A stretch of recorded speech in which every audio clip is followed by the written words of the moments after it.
Bonjour à toi Globetrotter et bienvenue ici au 8e Festival Partir Autrement, édition 2015 au Théâtre Le Montfort. Je reçois avec moi François Suchel. Comment vas-tu bien ? Très bien, merci. Merci de venir ici sur le plateau d'ABM TV. Tu vas nous raconter ton aventure. En 2010, tu as fait un beau voyage, un voyage de 8 mois à vélo. Et pourquoi déjà tu as fait ça ? Tu es qui ? D'où tu viens ? D'où je viens d'Afrique. Je suis né en Afrique, donc voilà, c'est l'origine des choses, c'est là. Après, pourquoi ce voyage ? En fait, je suis pilote d'avion, donc j'ai fait cette ligne Canton-Paris pendant de nombreuses années en tant que pilote. Et à force de voir bien la terre vue du ciel, j'ai eu envie d'aller me frotter un petit peu à la rugosité du sol, me reconnecter aussi au monde d'une certaine manière, et donc de retracer ce parcours à vélo. Donc pendant 8 mois à vélo, de Canton à Paris, tu es parti seul, ta famille est venue te rejoindre à Prague par la suite. Mais comment ça se prépare un voyage pareil ? Ça se prépare d'abord vis-à-vis de la famille, parce qu'évidemment partir seul quand on n'est pas seul dans la vie, c'est pas comme partir seul quand on est célibataire.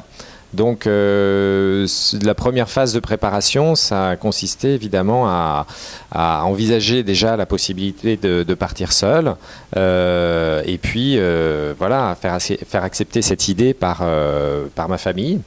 Et puis ensuite, évidemment, la préparation concrète de l'itinéraire, tracer la route, etc. Puisque mon idée, c'était de suivre la ligne aérienne, il me fallait tracer la route au sol et voir s'il y avait des pistes ou des routes qui passaient pas loin. Donc j'ai essayé de rester quand même le plus près possible de la ligne. Et, C'était une première pour toi quand même, ce genre de voyage ? Oui, alors j'avais voyagé un petit peu à vélo, mais dans des périodes plus courtes. On était parti l'année d'avant avec ma femme en Inde, dans le Kerala, à vélo justement, pour faire une première expérience. En Suède aussi avec les enfants. Et c'est vrai qu'initialement, c'était pas forcément un désir de ma part de partir seul. Voilà, j'avais pas envie, c'était pas forcément mon trip de me dire oui, je vais partir seul, loin des contraintes familiales, etc. Ça s'est construit, on va dire, petit à petit, et on en est arrivé à cette conclusion suite au voyage en Inde, qui était un petit peu le test pour voir ce qu'on pourrait envisager pendant cette année sabbatique que j'avais pris. Et au final, j'ai pris non pas 1 an, mais 1 an et demi pour pouvoir faire 2 voyages. Ce voyage en grande partie seul, Canton-Paris, et puis après un second voyage en famille, en Polynésie, voilà, mais qui ne fait pas l'objet ni d'un film ni d'un livre. Donc quand tu pars comme ça seul avec ton vélo, quelles sont les choses les plus incroyables que tu as pu rencontrer ? Tu vas à la rencontre des gens, tu es seul avec toi-même et ce vélo, mais qu'est-ce qui peut se passer justement seul avec les gens ? Tu dormais où ? Ce qui est surtout intéressant pour moi dans cette expérience, c'est le présent, c'est d'être dans le présent. Et un petit peu de temps, on va dire peut-être 3 semaines, 1 mois pour être vraiment dedans. Et puis après, on a l'impression que... Voilà, on oublie ce qu'on faisait avant. Moi, j'avais complètement oublié que j'étais pilote presque. Et donc, ça, c'est vraiment génial, avoir cette présence au monde. Et c'est vrai que quand on est seul, on a aussi une acuité un peu plus élevée, si j'ose dire, que quand on est accompagné, parce que tous les pores sont ouverts, on est réceptif à tout ce qui se passe autour. Et voilà, c'est aussi cette acuité qui est intéressante. Toutes les émotions également sont exacerbées. Voilà. La solitude, c'est une grande solitude. L'exaltation, c'est une grande exaltation.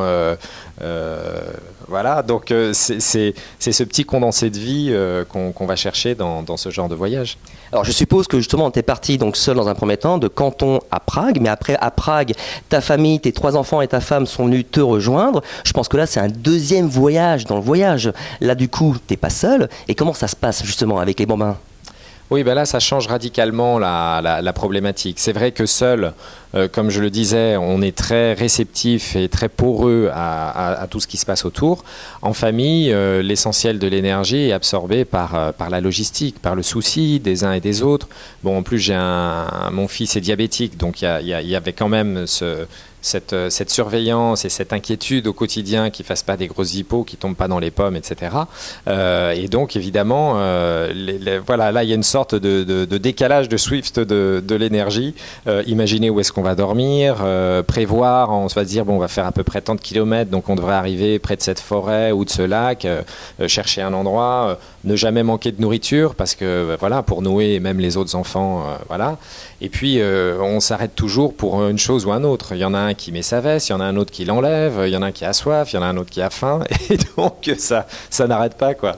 Mais en même temps, c'était super de les retrouver et de vivre cette expérience ensemble. Mais c'était un peu court. C'est vrai que du coup, ça a duré un mois entre Prague et Paris, et c'est qu'en arrivant à Paris qu'on commençait à être rodé et que ça commençait à rouler, quoi, à tourner vraiment voilà, de manière un peu nominale. Pourquoi l'hippocampe à la base ? Alors l'hippocampe, c'est le symbole en fait d'Air France depuis sa création en 1933. C'est un petit animal qui est peint sur les nacelles de nos moteurs. Donc les passagers, c'est vrai, ne le voient pas forcément, ils ont plutôt en tête les couleurs sur la dérive, mais voilà, l'hippocampe est vraiment associé à notre histoire. Une queue de crevette pour rappeler l'origine maritime d'Air France, puisqu'au départ il y avait des hydravions, une tête de cheval pour symboliser la puissance des moteurs, et puis les ailes. Suite à ce voyage, du coup, tu as sorti ce livre, Sous les ailes de l'hippocampe. Tu as mis combien de temps à faire ce livre après ton voyage ? L'écriture s'est faite progressivement. On va dire que ça s'est fait en 2 temps en fait, parce que j'ai donc écrit ce livre et j'ai fait aussi un film, et la préparation du film m'a aussi permis d'orienter certaines choses dans le livre, dans le chapitrage et dans la narration. Donc j'ai d'abord écrit une première version, et puis ensuite finalement j'ai laissé reposer cette version pendant 6 mois sans du tout y toucher, en avançant sur le film, et ensuite je suis revenu au livre. Voilà, donc ça a été un processus un peu long, puisque je suis rentré en 2011, suite à notre 2e voyage. Et finalement, le livre est sorti en juin 2014. Voilà, et le film a été fini fin 2013. Donc ça a pris un peu de temps. Et c'est vrai aussi que moi, je ne suis pas de ce milieu-là. Je n'ai aucune relation dans le milieu ni de l'édition, ni de l'audiovisuel. Et c'est pas la même chose que quand on a du réseau, quoi. Alors pour se procurer donc ce livre, est-ce que tu as un site internet ? Oui, pour se le procurer, il est en vente partout, hein, voilà, sur les sites de vente de bouquins qu'on connaît, dans les librairies, il a une diffusion très, très large, quoi. Ton site internet, on va le rappeler, sous les ailes de l'hippocampe.com. Tu en as un deuxième également ? Voilà, nomadeduciel.com, comme j'ai fait beaucoup de photos, et j'avais aussi publié un livre de photos qui s'appelle Nomade du ciel en 2007. Et donc tout ça, on peut voir sur ces sites. Sous les ailes de l'hippocampe, c'est vraiment dédié à ce voyage. Nomade du ciel, c'est un peu plus large sur d'autres activités. Je suppose qu'après ce premier voyage, cette première expérience, tu as un autre projet en cours ? Disons que oui, quand on a goûté le parfum de l'aventure, après, on peut plus s'en passer. Et c'est vrai que j'aimerais bien repartir en voyage. Maintenant, c'est vrai que les enfants étant ados, c'est un peu plus difficile au jour d'aujourd'hui de revivre une expérience comme ça, mais j'espère plus tard. Donc sinon, là, c'est plutôt des projets d'écriture. Voilà, je prépare un livre qui sera des récits d'aviation et qui sortira au mois de janvier 2016. Je rappelle le livre Sous les ailes de l'hippocampe avec le site internet François Suchel. Merci d'être venu ici et j'espère à une très prochaine fois avec un nouveau projet. Et puis en tout cas, bon vol et à très bientôt. Merci beaucoup, merci à vous. Au revoir.